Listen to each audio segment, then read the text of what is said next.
नमस्कार विद्यार्थी मित्रांनो, मी विशाल बागडी स्वागत करतो आपलं आत्मबल फाउंडेशन आवडी बुद्रुक तालुका राधानगरी जिल्हा कोल्हापूर या आमच्या ऑनलाईन एज्युकेशनल प्लॅटफॉर्मवर।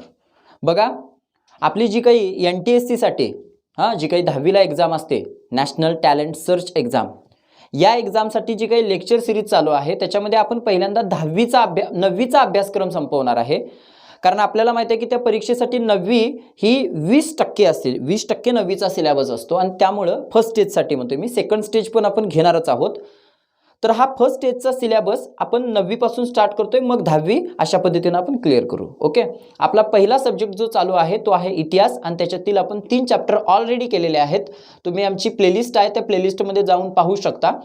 त्यानंतर हा पुढील चॅप्टर आहे चौथा, व्हेरी इम्पॉर्टंट आणि व्हेरी मच इम्पॉर्टंट चॅप्टर। लक्षात ठेवा, पुढे तुम्ही जर स्पर्धा परीक्षा देणार असाल तर त्यासाठी तर व्हेरी मच एकदम इम्पॉर्टंट चॅप्टर आहे हा, हे मात्र लक्षात ठेवा। काय या चॅप्टरचं नाव? आर्थिक विकास।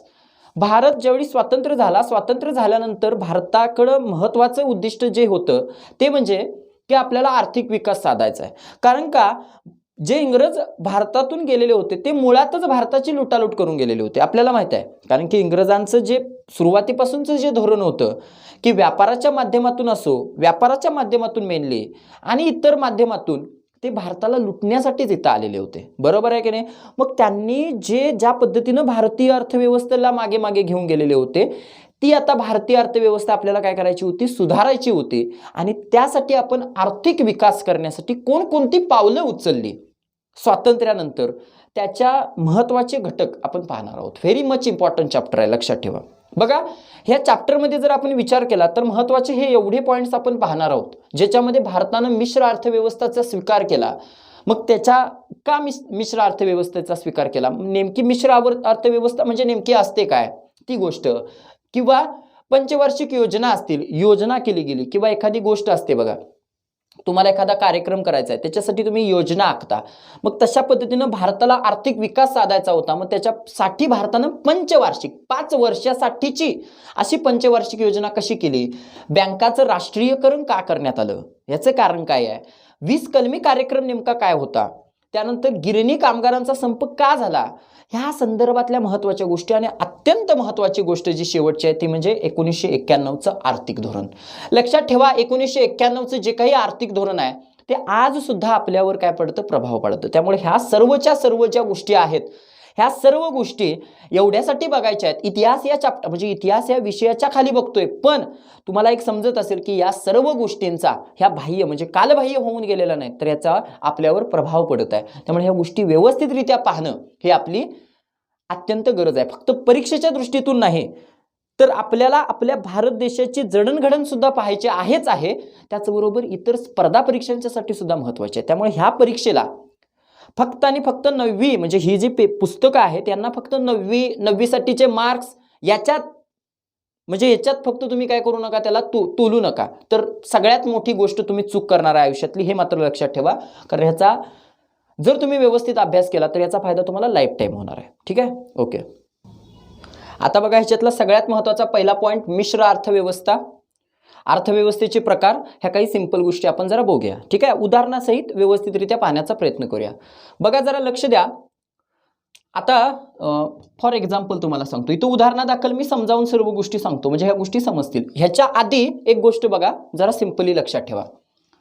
समजा हा एक देश आहे, ठीक आहे, हा एक देश आहे। ह्या देशामध्ये भरपूर अशी लोक आहेत, भरपूर आहेत, बरोबर आहे की नाही? भरपूर आहेत, कितीतरी आहेत। बघा, व्यवस्थितरित्या मी समजावून सांगतो ह्या गोष्टी म्हणजे तुम्हाला समजतील। आता ह्या लोकांच्या काही मागण्या आहेत, मागणी आहे म्हणजे काय? उदाहरणार्थ, आता समजा मी एक तरुण वर्गातील समजा एक विद्यार्थी आहे, तर मला मोबाईल पाहिजे आहे, म्हणजे मोबाईल ही माझी काय झाली? मागणी आहे, बरोबर आहे। किंवा मला आज पुस्तकांची गरज आहे, ही सुद्धा काय एक माझी मागणी आहे, बरोबर आहे का? म्हणजे ह्या लोकांच्या कितीतरी मागण्या आहेत, बरोबर आहे की नाही? आता ही मागणी आहे, मला समजा माझ्या पुस्तकांची मला मागणी आहे, मला फॅन पाहिजे, मला भरपूर गोष्टी पाहिजे आहेत, बरोबर आहे की नाही? बरं, ही मागणी मला काय करायला पाहिजे? मला मिळायला पाहिजे, म्हणजे मला त्याचा काय झाला पाहिजे? पुरवठा झाला पाहिजे। Amazonवरून वगैरे मागवते बघा, फ्लिपकार्टवरून वगैरे, म्हणजे मला त्याचा काय होतोय? पुरवठा होते, मला ते मिळते, जी माझी मागणी आहे, बरोबर आहे। म्हणजे मला काय मिळतोय? त्याचा पुरवठा मिळतोय। ठीक आहे. बरं, इथं दोन गोष्टी क्लिअर झाल्या. ओके, आता समजा उदाहरण देतो. ह्यातली ही एवढी जी लोक आहेत ही वरची, ह्यासनी मोबाईल पाहिजे. समजा ह्यासनी काय पाहिजे, मोबाईल पाहिजे. आणि उरलेली जी इतर सर्वसामान्य जनता आहे ती म्हणते आम्हाला मोबाईल करून काय करायचं, आम्हाला खायला मिळत नाही, म्हणजे तिला डाळ पाहिजे, डाळीचं पाहिजे, डाळ पाहिजे, फक्त डाळ मिळू द्या, साखर म्हणजे साखर आम्हाला खाया प्यायचं व्यवस्थित मिळू द्या, विषय क्लिअर. ही खालची जनता म्हणते. समजलं काय बघा. वरच्या काय आम्हाला म्हणजे काही लोकांना काय पाहिजे, तरुण वर्ग वगैरे जरा मोबाईल वगैरे, मोबाईलची मागणी आहे किंवा थोडंफार जरा बाबा हे आहेत त्यांना मोबाईलची गरज आहे. जरा लक्षात येते का बघा, किंवा लॅपटॉप पाहिजे आहे, कॉम्प्युटर पाहिजे आहे, म्हणजे भरपूर गोष्टी पाहिजेत. बरोबर आहे की नाही. तर ही लोक आहेत, ही यांची ही मागणी झाली. खालच्यांची मागणी डाळीची झाली. बघा जरा शांतपणे लक्षात ठेवा. बरं, आता समजा एक इंडस्ट्रियलिस्ट आहे, खाजगी व्यक्ती आहे. इंडस्ट्रियलिस्ट म्हणजे खाजगीच असतोय ना, त्याचा काय संबंध इतरांशी, काय संबंध नाही त्याचा. बरोबर आहे. सरकार बिरकार काय मला माहित नाही. करबीर देत असेल, पण आपण आता ते करबीर ते वेगळ्या गोष्टी ठरवूया. ते काय असते ते डेप्थ गोष्टी वेगळ्या आहेत गोष्टी. ओके, आता आपण एक खाजगी व्यक्ती आहे. बरं, तो खाजगी व्यक्ती आला, त्या खाजगी व्यक्ती काय करणार बघा, विचार करा. ह्या देशात बघणार, विचार करणार. बरं, काही लोक मोबाईल मागायला लागल्यात, काही लोक डाळ मागायला लागल्यात. बरं, मला जरा सांगा, ह्यो खाजगी व्यक्ती मोबाईलचं उत्पादन घेईल का डाळीचं उत्पादन घेईल? मोबाईलचं उत्पादन घेणार. का हो? त्याच्यात फायदा कशात मिळतोय त्याला? मोबाईलमधनं मिळतोय. जास्त फायदा मोबाईलमधनं मिळतोय का जास्त फायदा डाळीतनं मिळेल? नाही मिळणार. कशातनं मिळणार? मोबाईलमधनं मिळणार. बरोबर आहे की नाही. मग तो काय करणार, ह्या मोबाईलचं उत्पादन करायसाठी काहीतरी साधनांचे, मोबाईलचं उत्पादन म्हणजे मोबाईल म्हटलं की डायरेक्ट खिशात येतोय का तुमच्या? नाही ना. बरोबर आहे की नाही. मोबाईलचं उत्पादन करायला काहीतरी साधनं पाहिजेत. एक समजा कंपनी पाहिजे, वर्कर्स पाहिजेत, बऱ्याच गोष्टी पाहिजे. बरोबर आहे की नाही. ही त्याची झाली साधनं. त्यांच्यानुसार म्हणजे ह्याच्या आधारे, ह्या उत्पादनांच्या साधनांच्या आधारे तो कशाचं उत्पादन घेणार? मोबाईलचं उत्पादन घेणार. बरं, ही जी मोबाईल गोष्ट झाली उपभोग्य गोष्ट झाली. उपभोग्य, बरोबर आहे की नाही. ती काय जीवनावश्यक गोष्ट नाही. जीवनावश्यक हे मोबाईल नाही मिळाला म्हणजे मरणार अशी गोष्ट नाही. ती म्हणायची उपभोग्य गोष्ट. आणि जीवनावश्यक गोष्ट म्हणजे कुठली गोष्ट? डाळ, तुमचं तांदूळ, बरोबर आहे की नाही, गहू, ह्या अशा गोष्टी जीवनावश्यक मिळायला पाहिजे, नाहीतर मग जाणार वरती. हे बरोबर आहे ना. ह्या दोन गोष्टी क्लिअर आहेत. ओके, मग आता ही खाजगी व्यक्ती फक्त कशाचं घेणार? मोबाईलचं उत्पादन घेणार. का? मला त्याच्यातनं फायदा मिळतोय. मग त्याच्यासाठीही त्याची उत्पादनाची साधनं. बघा, ही गोष्ट क्लिअर झाली. ओके, दुसरी महत्वाची गोष्ट बघा, एक गोष्ट क्लिअर झाल्यानंतर दुसरी आणि एक गोष्ट सांगतो तुम्हाला. सरकार आहे, त्याच्याच ऐवजी समजा त्या देशातलं शासन आहे, शासन व्यवस्था आहे, शासन आहे. आता शासनानं पण विचार केला की लोकांनी काय पाहिजे. बघा, पहिल्यांदा कुणी विचार केला? खाजगी व्यक्तीनं. त्यानं कशाचं उत्पादन घेतलं? मोबाईलचं उत्पादन घेतलं. विचार करा. बघा, आता एक शासन आहे, सरकार आहे, त्यानं पण विचार केला अरे लोकांनी काय पाहिजे. तर काही लोक म्हणतात मोबाईल, काही लोक काय म्हणतात डाळ. आता शासन असा विचार करणार नाही की आम्हाला फायदा कशातनं मिळतोय, नाही विचार करणार. ते काय विचार करणार? जीवनावश्यक काय आहे, करणार की नाही विचार? जीवनावश्यक गोष्टींचा विचार करणार. म्हणजे शासन ह्या गोष्टींचा विचार करणार, ह्याचं उत्पादन घेणार. बघा, जरा लक्षात आलं का? बघा, बरं, म्हणजे शासनानं असा विचार केला काय, सगळ्यात जास्त मागणी कशाची आहे, जास्त हे नाही, जीवनावश्यक वस्तू पाहिजे, इथं गरज आहे, नाहीतर जीव जाणार. पण हे विचार करते का? तसा नाही. समजलं काय? ओके, म्हणजे ही गोष्ट क्लिअर झाली. ह्या दोन गोष्टी क्लिअर झाल्यानंतर आता ह्या गोष्टी तुमच्या क्लिअर होतील. ठीक आहे. बघा, असा एक देश आहे, इथे एक देश आहे, ह्या देशातली लोक आहेत, कितीतरी लोक आहेत, लाख, मला किती लोक आहेत माहित नाही. ठीक आहे. इथं काय केलं, ह्या देशानं काय सांगितलं, ह्या देशानं काय सांगितलं, खाजगी लोकांनी सरळ सांगून टाकलं की तुम्ही काय करा, ह्या लोकांनी काय काय पाहिजे ते बघा. बरोबर आहे की नाही. जे काय पाहिजे ते बघा आणि तुम्ही त्याच्यानुसार त्याचं उत्पादन घ्या. म्हणजे सगळं कुणाच्या हातात दिलं? सरळ खाजगी लोकांच्या. समजलं का? बघा, खाजगी लोकांच्या. मग खाजगी लोक मोबाईलचं, चांगल्या चांगल्या वस्तूंचं उत्पादन घेणार. हे तर मान्य आहे का नाही? समजलं का नाही तुम्हाला? मी काय सांगतोय बघा, लक्ष द्या. खाजगी लोक काय करणार? सरळ एक देश होता, त्या देशानं काय केलं, खाजगी लोकांनी सांगितलं की तुमचं तुम्ही ठरवा, तुमचं तुम्ही. मग खाजगी लोक कशावर ठरवणार? मागणीवर. मागणी, बरोबर आहे, कशाची मागणी आहे त्याचा पुरवठा करणार. आणि कशात ना आम्हाला फायदा मिळतोय? प्रॉफिट बेस्ड आहे ते. खाजगी लोक काय करणार, बाबा मला मागणी कशाची आहे, मला मोबाईलची मागणी आहे, मी त्याचं उत्पादन घेणार. अशा पद्धतीची एखाद्या देशामध्ये जर अर्थव्यवस्था असेल तर त्या पद्धतीला म्हणायची भांडवलशाही अर्थव्यवस्था. ती पद्धत कुठली, भांडवलशाही अर्थव्यवस्था, जिथं खाजगी लोकांच्या हातात उत्पादनाची साधनं असतात. ही जी साधनं आहेत की नाही, बरोबर आहे की नाही, कारखाना जे काय काय लागते ती उत्पादनाची साधनं कुणाच्या हातात आहेत, खाजगी लोकांच्या हातात आहेत. लक्षात आलं का? ओके. दुसरी पद्धतीची ही बघा, ही दुसऱ्या पद्धतीची म्हणजे काय, ही लोक आहेत, ह्या लोकांच्या काहीतरी मागण्या आहेत, बरं त्याचा काय संबंध नाही, मागणी पुरवठा काय त्याचा संबंध नाही, जीवनावश्यक गोष्टी काय आहेत लोकांनी, त्याचा फक्त मी विचार करणार आमच्या देशामध्ये, आमच्या देशाचा आम्हाला वेगळ्या पद्धतीनं काय करायचं आहे, प्रगत न्यायचा आहे, म्हणजे प्रगती करायची आहे. तर ह्यो दुसरा देश काय करणार, काय नाही खाजगी बिजगी काय नाही, खाजगी लोक काय कर असं, म्हणजे त्यांचं काय असतील ती फिलॉसॉफी आहे, नाही असं नाही, इकॉनॉमिक्समध्ये आपण बघूया पुढं. पण ही लोक काय करणार, समाजवादी लोक विचार करणार नाहीत, म्हणजे खाजगीच्या लोकांकडे काय देणार नाहीत. सरकार आहे की नाही, शासन आहे की नाही, ते शासनच ठरवणार काय उत्पादन कशाचं घ्यायचं. म्हणजे उत्पादनाची साधनं, उत्पादन घ्यायला काय लागतंय, उत्पादनाची साधनं लागतात. मग ती उत्पादनाची साधनं सगळी इथं कुणाच्या हातात असणार, शासनाच्या हातात असणार. दोन गोष्टी क्लिअर झाल्या. एका बाजूला उत्पादनाची साधनं ही खाजगी लोकांच्याकडे असणार. एक देश असा असणार खाजगी लोकांच्याकडेच सगळं उत्पादनाची हे तीच ठरवणार. बरं ती कशावर ठरवणार, मागणी कशाच्या त्याचा पुरवठा करणार, बरोबर आहे की नाही, प्रॉफिटवर ठरणार. इथं कसं असणार, सगळं शासनच ठरवणार. का, शासनाच्या मालकीचं आहे ना सगळं, शासनाच्या मालकीची साधनं आहेत, म्हणजे शासन ठरवणार कशाचं उत्पादन घेणार. हो, ही समाजवादी अर्थव्यवस्था, याला म्हणतात समाजवादी अर्थव्यवस्था. लक्षात आलं का? आणि तिसरी अर्थव्यवस्था म्हणजे अशी अर्थव्यवस्था जी इथं सांगितली ती अशी, ही बघा, ही इथं जी एक्सप्लेन केली ना ती म्हणायची मिश्र अर्थव्यवस्था. म्हणजे काय, ही सगळी लोक आहेत, बरोबर आहे की नाही, ह्यातली काही लोक मोबाईल मागतात, काही लोक डाळ मागतात. खाजगी लोक, मग सरकारनं काय केलं, खाजगी लोकांनी सांगितलं, तुम्ही सांगितलं नाही, खाजगी लोक तर स्वतः प्रॉफिट बघणारच ना. म्हणजे खाजगी लोक काय करणार, मोबाईलचं उत्पादन घेणार, शासन काय करणार, डाळीचं. म्हणजे मी सिंपल असं नाही आहे, शासन काय करणार, डाळीचं उत्पादन घेणार. समजलं का बघा, म्हणजे दोघं पण तिथं हे करणार, दोघं पण असणार, खाजगी पण असणार आणि शासन पण असणार. लक्षात आलं का? खाजगी शेवटी कशाचा विचार करणार, तिथं प्रॉफिटचा, शासन कशाचा विचार करणार, लोकांचा. बरोबर आहे की नाही, ह्या दोन गोष्टी जुळवल्या जाणार, ती म्हणायची मिश्र अर्थव्यवस्था. म्हणजे एक देश असणार जिथं सगळं खाजगी लोकांच्याकडे असणार, एक देश असणार जिथं सगळं शासनाच्या हातात असणार, खाजगीचा संबंधच येत नाही तिथं. एक देश असणार जिथं खाजगी पण असणार आणि शासकीय पण असणार. जरा एक ह्या गोष्टी कन्सेप्ट क्लिअर झाल्या, ठीक आहे. आता जरा बघा, ज्यावेळी भारत स्वतंत्र झाला आणि भारत स्वतंत्र व्हायच्या अगोदर तुम्हाला माहित असेल, ज्या देशाचं राज्य आपल्यावर होतं तो म्हणजे इंग्लंड, तो होता भांडवलशाही देश.